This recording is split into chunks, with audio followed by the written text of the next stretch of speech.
ঈদ মোবারক। প্রিয় দর্শক, শুভেচ্ছা সব প্রত্যেককে আমন্ত্রণ জানাচ্ছি আমাদের চোখে। আমি মাহবুব সৈকত। আমাদের চোখের এ পর্বে আপনাদের নিয়ে যাব এমন কিছু নিবাসে যেখানে তাদের জীবনটা আটকে গেছে চার দেয়ালের মধ্যে। তাদের জীবনে উৎসব কিভাবে আসে তা তুলে ধরব। তবে সবার আগে চলুন দেখে আসি যে সকল শিশু কিশোর রাস্তাঘাটে ছিন্নমূল হিসাবে বেড়ে উঠছে তাদের ঈদ কিভাবে কাটে, অথবা বাবা মা যাদের নেই কিংবা যাদের কোনো স্বজনও নেই, সেই এতিমখানায় বেড়ে ওঠা শিশুদের ঈদ কিভাবে কাটছে সে চিত্র দেখে আসি আগে।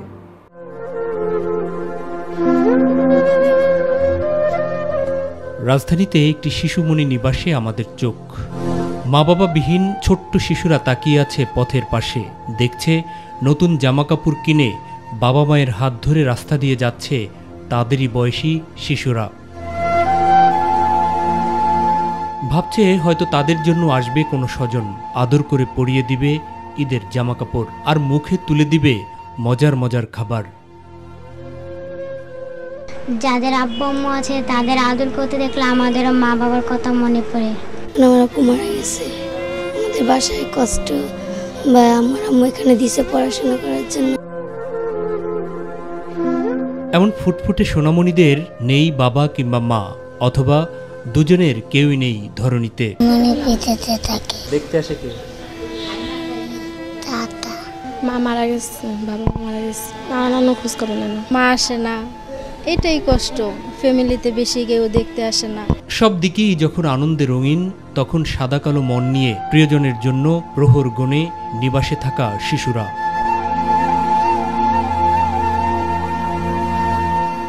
দিন মাস বছর যায়, তবুও আসে না কোনো স্বজন। এদিকে নামাজ পড়ে ঘরে আইসা বই আবার খানা খাইতে যাই, খাই আয়া আলা ঘুমাই।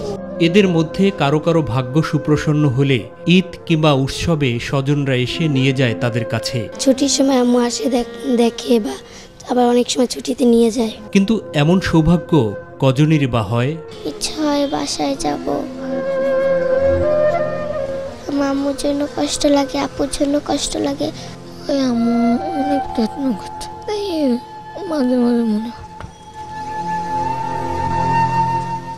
এখন মনে পড়ে না। দু চুক আমার কেঁদে কেঁদে হলো দরিয়া। দেশের সরকারি শিশু পরিবারগুলোতে সেখানে যারা আশ্রয় পায় তাদের উৎসবে জুটে যায় নতুন পোশাক। কিন্তু বেসরকারি যে প্রতিষ্ঠানগুলো রয়েছে তাদের পুরোটাই নির্ভর করতে হয় দান অনুদানের উপর। হৃদয়বন্ধের মমতাপূর্ণ হাতে বাড়িয়ে দেয়া ভালোবাসার পোশাক পরে ঈদ আনন্দে মেতে ওঠে বাবা মাহারা শিশুরা।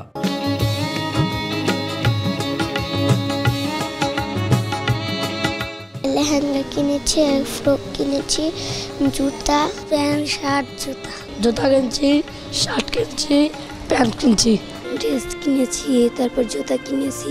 এত বড় পৃথিবীতে ওদের যাওয়ার কোনো জায়গা নেই, তাই প্রতিষ্ঠান পরিচালনায় থাকা ব্যক্তিদের মর্জি হলে কাছে পিঠে কোথাও বেড়াতে যাওয়ার হয় সুযোগ। ঈদ করব, ঘুরতে যাব পার্কে, ঈদ বাসায় করি, মজা করি। হয়তো উৎসবে একবেলা পোলাও, রোস্ট কিংবা ফিন্নি মিঠাই ওঠে ওদের থালাতে, কিন্তু মাতৃস্নেহ কোথায় পাবে? সকালবেলা তো ভালো খাবার দেয়, যদি মন চায় আমাদের তারপর ঘুরতে নিয়ে যায়। রোস্ট, মাংস, পোলাও। এখানে সারাদিন খেলাধুলা করি, বা টিভিতে আছে একটা টিভি দেখি। আমার মা এদিন গাইছে, কই মা আমার একটা বেঞ্জুটা কিনা দিব, কইসা মরে। তবুও স্বপ্ন দেখে নিয়তির নির্মম শিকার স্বজনবিহীন বেড়ে ওঠা এই শিশুরা। প্লেন চালাবো, পড়তে চাই, খারাপ কাজ করলে মার। ছোটবেলাতে ডাক্তার হওয়ার ইচ্ছা ছিল।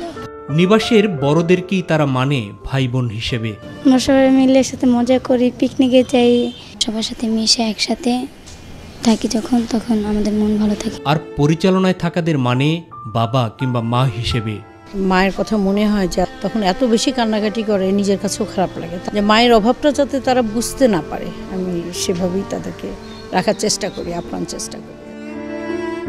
এত কোলাহল আর আনন্দের মধ্যে মন তো ওদের মানে না। সবাই রাত্রে নামাজ পড়তে যায় আমার, হ্যাঁ এই ঘরে ভয় করে, অনেক ভয় করে, কোনো সিদের নিচে বুতায়।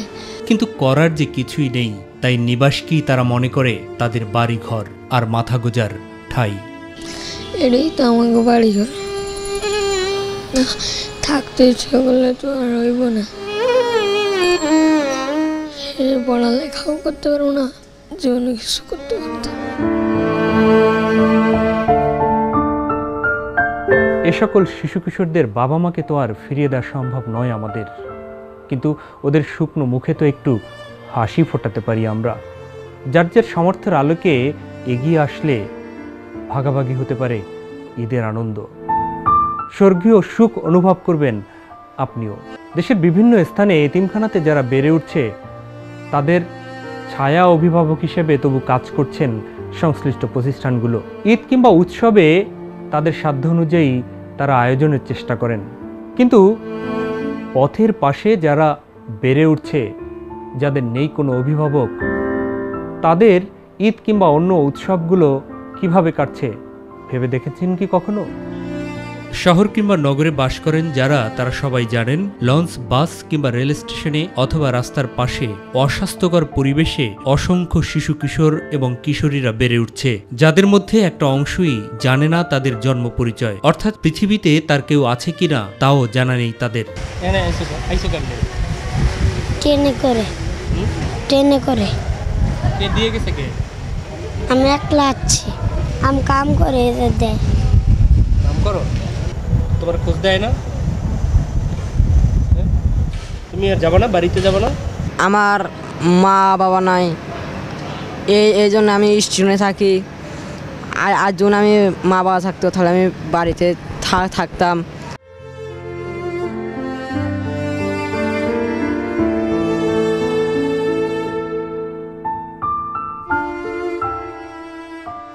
আবার ক্ষুদ্র একটা অংশের বাবা কিংবা মা থাকলেও না থাকার মতোই। আমার মা আমার বাপ চলে আছে, এই জন্য আমি বাপ মারে তো লেগে, এই জন্য আমি আইছি। পথ শিশুদের সংখ্যা নিয়ে সুনির্দিষ্ট কোনো নেই তথ্য, কেউ বলেন 20 লাখ, আবার কেউ বা 25 লাখ বলেন। তথ্য বলছে এদের মধ্যে 50,000 শিশু কিশোর আক্ষরিক অর্থেই বসবাস করে রাস্তার ধারে কিংবা কোনো অস্বাস্থ্যকর পরিবেশে। স্টেশনে কাম বুঝা মুজারা খাই, বড় হইলে একটা কাম করমু, বড় হইলে একটা কাম করমু, কাম করে বলে বিয়া মুয়া করমু, গরম তুলমু, পরে বমু পোলা বানালো থাকমু, থাইকা পরে মেলা কিছু করতে পারমু। ঈদ কিংবা কোনো উৎসবই তাদের জন্য নিয়ে আসে না বাড়তি আনন্দ। দর্শক, সমাজে আরও একটি শ্রেণী রয়েছে যাদের থাকার কথা স্বজন বেষ্টিত আদর আর সম্মানের সাথে, কিন্তু নিয়তির নির্মম পরিহাসে তাদের ঠাঁই হয়েছে প্রবীণ নিবাসে। উৎসবের দিনগুলো তাদের কাছে কেবল কেঁদে কেঁদে বুক ভাসানোর দিন। এখান থেকেই শুরু কান্নায় যার শুভারম্ভ। দীর্ঘ সময়ের সিঁড়ি ভেঙে যখন সন্ধ্যার ম্লান আলোয় সে বিবর্ণ প্রায়, কান্না তার বেদনার, কান্না আসে নিদারুণ আক্ষেপে।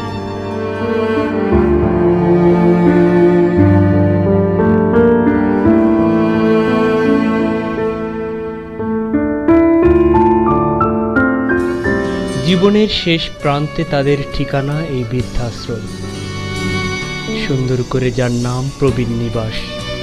ছেলে নাই, মেয়ে, 4টে মেয়ে আল্লাহ দিছে, ছেলে আল্লাহ দেয় না, স্ত্রী মারা গেছে, একাই 80 টাকা ভাড়া ভরা থাকতাম।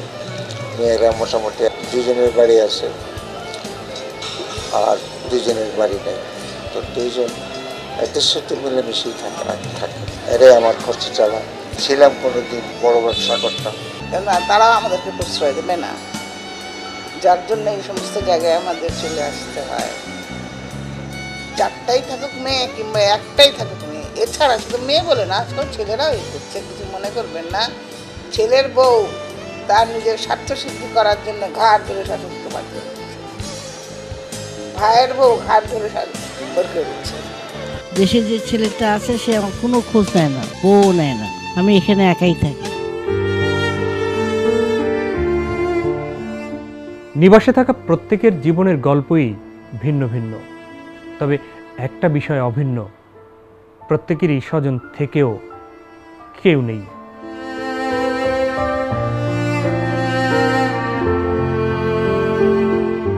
একাই এসেছি, আবার একাই চলে যাব, মাঝখানে কিছুদিনের ছেলে মেয়ের নাটক। সে নাটকে নেই এই প্রবীণদের স্থান, এ পর্বতাই একাকিত্বের জীবন। এক ছেলে দুই মেয়ে।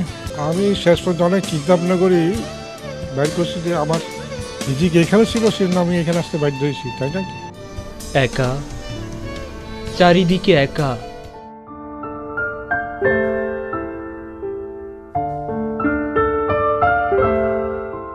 ভালো লাগলে চোখের সামনে রাত্রে শুলে, দিনে শুলে, তখন এগুলো স্মরণ হয়। স্মরণ হলে আর কিছু করার নেই, পিছনে দিনগুলো সব শুলে ঘুম হয় না সারা রাত। মাঝে মাঝে রাত্রিবেলা একটু একা একা মনে হয়, হয়তো একেবারে নিঝুম রাত, সবাই হয়তো ঘুমাচ্ছে, হয়তো আমি ঘুমাতে পারছি না, সেই সময় একটু খারাপ লাগে। হাহাকারের মাঝেই থাকবে, হাহাকারটাকে চোখের পানির ভিতর দিয়ে করে দেবো আবার।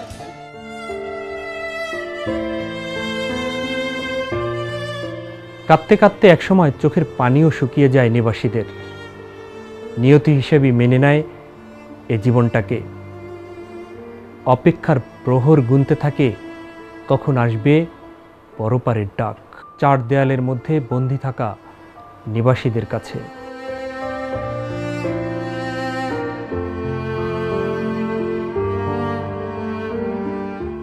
ওরা মানুষ আর কি করবে, এখন আমার 88 বছর বয়স, এই বয়সের মধ্যে তবু চলাফেরা করতে পারি। মা বাবার উপরে অত্যাচার করবে, মা বাবাকে মারবে, মা বাবাকে ধরবে, মা যে বাবা যে তাদেরকে এই যে পেপারগুলোর মধ্যে দেওয়া হচ্ছে, মাকে খুন করে, বাবাকে খুন করে, এটা তো দেবীকে কি শিক্ষা দেবো? কি করি না কি করি, এখানে এসেছিলাম মনে করলাম এটা বুঝি একটু শ্রদ্ধা ভক্তি দেখাশোনা। তারপরও স্রষ্টার কাছে প্রার্থনা, আমার সন্তানরা থাকুক সুখে।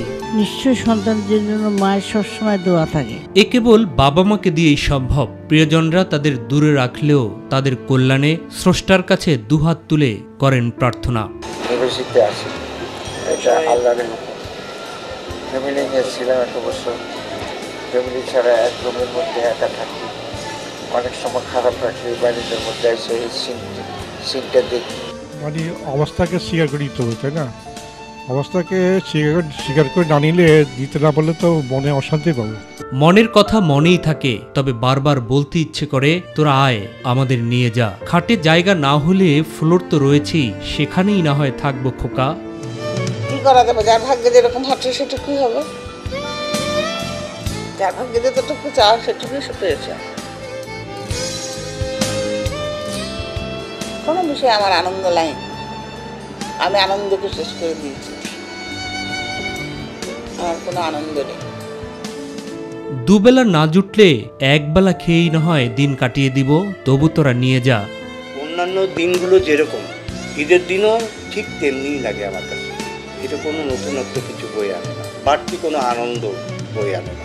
মেয়েরা আসতো, নাহলে নাতি আসতো, নাহলে স্ত্রী আসতো।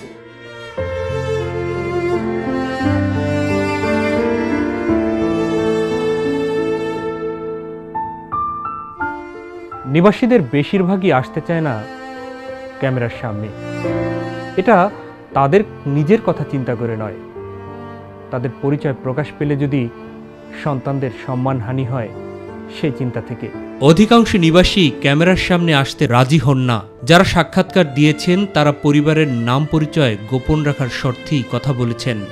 রাগ হলে আমাদের তো প্রতিকার করার ক্ষমতা নেই বাবা, আমাদের তো আমরা যে প্রতিকার করবো, প্রতিবাদ করবো, তাতে না। দিন যত গড়ায় ততই চলাচলে অক্ষম হতে শুরু করেন নিবাসীরা। অযত্নে আর অবহেলায় দিন গণে পরপারের। আমি শেষ পর্যন্ত অনেক চিন্তা ভাবনা করি বাইর করছি যে আমার নিজেকে এখানে ছিল, সেজন্য আমি এখানে আসতে বাধ্য হয়েছি, তাই না?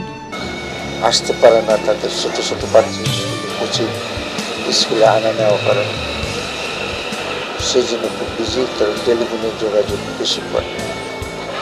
এরাই আমার খরচ চালায় এবং আমার আর ভাই ইউনিভার্সিটিতে আসে, তাইও কিছু সহায়তা করে। একসময় জবনিকা টানে পৃথিবী নামক মঞ্চের।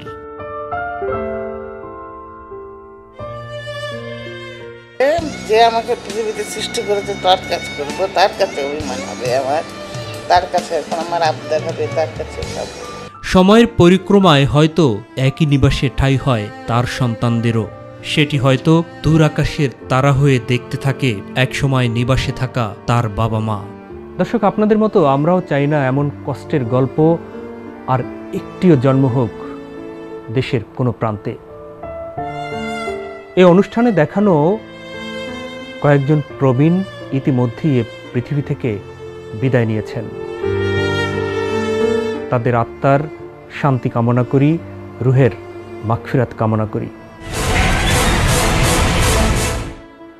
প্রিয় দর্শক, আজ যেতে হবে, ফিরবো আগামী পর্বে নতুন কোনো অনুসন্ধান শেষে। তবে যাবার আগে বরাবরের মতো একটা কথা আবারও মনে করে দিচ্ছি, এই সমাজে কিন্তু খারাপ লোকের চেয়ে ভালো লোকের সংখ্যাই বেশি, যারা নিজেদের আড়াল করে রেখেছেন চাপা কোনো অভিমানে। কিন্তু মনে রাখবেন, সমাজের বিচ্যুতি দেখে আপনি মুখ ফিরিয়ে রাখলেন তো কল্যাণমূলক রাষ্ট্র কেবল স্বপ্নেই থেকে যাবে। এজন্য সকল অন্যায় আর অনিয়ম দেখে ভালো মানুষগুলো একসাথে হয়ে প্রতিরোধ গড়ে তুলুন। বিশ্বাস করি সঙ্গে পাবেন প্রশাসনের কোনো নিষ্ঠাবান আর দেশপ্রেমিক কর্তা ব্যক্তিদের, আর সব সময় সঙ্গে থাকবে মাই টিভির আমাদের চোখ টিম। অপরাধ, অনিয়ম, দুর্নীতি আর যে কোনো বিচ্যুতির খবর জানান, লিখুন প্রযোজক আমাদের চোখ, মাই টিভি ভবন 150/3, 155 হাতিরঝিল, ঢাকা, এই ঠিকানায়। ভালো থাকবেন, সুস্থ থাকবেন, আর অবশ্যই আপনার অভিভাবক, বাবা মা, প্রবীণদের প্রতি খেয়াল রাখবেন আপনার বাড়ির পাশে কিংবা রাস্তার পাশে বেড়ে ওঠা সেই ছিন্নমূল মানুষগুলোর দিকেও। আল্লাহ হাফেজ।